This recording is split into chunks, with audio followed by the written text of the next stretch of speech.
एक समय की बात है। एक राजा था जिसका नाम रामधन था।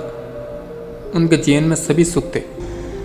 राजा का कामकाज भी ऐसो आराम से चल रहे थे। राजा के नैतिक गुणों के कारण प्रजा भी बहुत प्रसन्न थी, और जिस राज्य में प्रजा खुश रहती है वहाँ की आर्थिक व्यवस्था भी दुरुस्त होती है। इस प्रकार हर क्षेत्र में राज्य का प्रवाह अच्छा था। इतने सुखों के बाद भी राजा दुखी था, क्योंकि उसकी कोई संतान नहीं थी। ये गम राजा को अंदर ही अंदर सताता रहता था। प्रजा को भी इस बात का बहुत दुख था।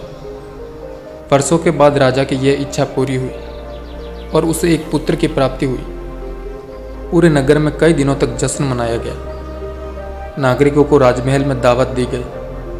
राजा की इस खुशी में प्रजा भी झूम रही थी।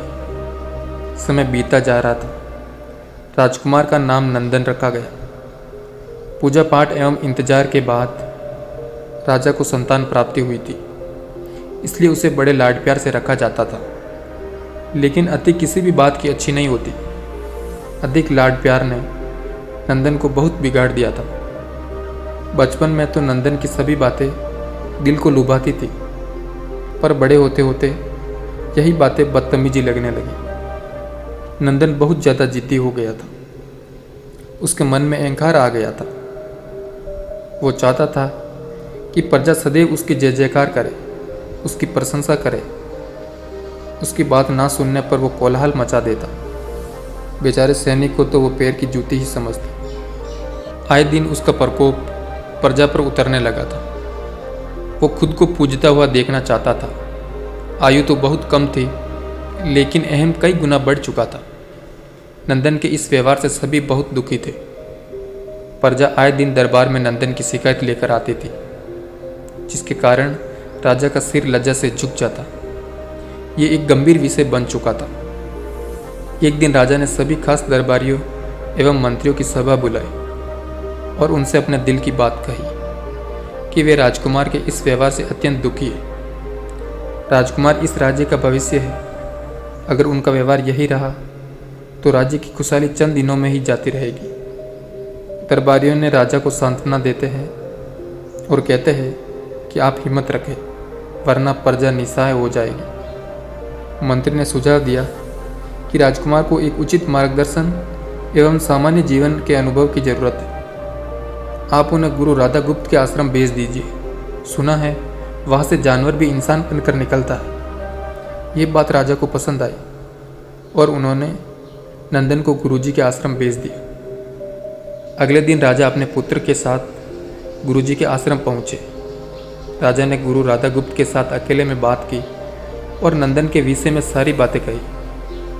गुरुजी ने राजा को आश्वस्त किया कि जब वे अपने पुत्र से मिलेंगे तब उन्हें गर्व महसूस होगा। गुरुजी के ऐसे शब्द सुनकर राजा को शांति महसूस हुई और वे सहर्ष अपने पुत्र को आश्रम छोड़कर राजमहल लौट गए। अगले दिन सुबह गुरु के खास चेले द्वारा नंदन को भिक्षा मांगकर खाने को कहा, जिसे सुनकर नंदन ने साफ इनकार कर दिया। चेले ने उसे कह दिया कि अगर पेट भरना है तो भिक्षा मांगनी होगी और भिक्षा का समय शाम तक ही है, अन्यथा भूखा रहना पड़ेगा। नंदन ने अपनी अकड़ के चलते चेले की बात नहीं मानी और शाम होते होते उसे भूख लगने लगी, लेकिन उसे खाने को नहीं मिला। दूसरे दिन उसने भिक्षा मांगना शुरू किया। शुरुआत में उसके बोल के कारण उसे कोई भिक्षा नहीं देता था, लेकिन गुरुकुल में सभी के साथ बैठने पर उसे आधा पेट भोजन मिल जाता था। धीरे धीरे उसे मीठे बोल का महत्व समझ आने लगा और करीब 1 महीने बाद नंदन को पेट भर भोजन मिला, जिसके बाद उसके व्यवहार में बहुत से परिवर्तन आए। इसी तरह गुरुकुल के सभी नियमों ने राजकुमार में बहुत से परिवर्तन किए, जिसे राधा गुप्त जी भी समझ रहे थे।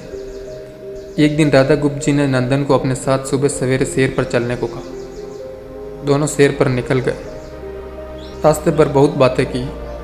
गुरुजी ने नंदन से कहा कि तुम बहुत बुद्धिमान हो और तुम में बहुत अधिक ऊर्जा है, जिसका तुम्हें सही दिशा में उपयोग करना आना चाहिए। दोनों चलते चलते एक सुंदर बाग में पहुंच गए, जहाँ बहुत सुंदर सुंदर फूल थे, जिनसे बाग महक रहा था। गुरुजी ने नंदन को बाग से पूजा के लिए गुलाब के फूल तोड़ने को कहा।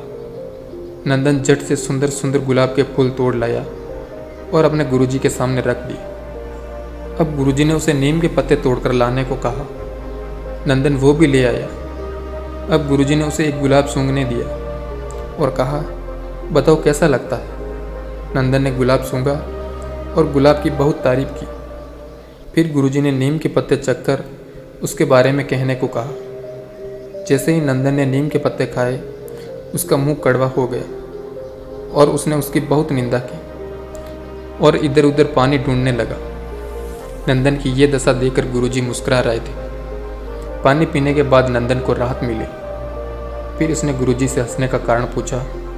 तब गुरुजी ने उससे कहा कि जब तुमने गुलाब का फूल सूंघा तो तुम्हें उसकी खुशबू बहुत अच्छी लगी और तुमने उसकी तारीफ की, लेकिन जब तुमने नीम की पत्तियाँ खाई तो तुम्हें वो कड़वी लगी और तुमने थूक दिया और उसकी निंदा भी की।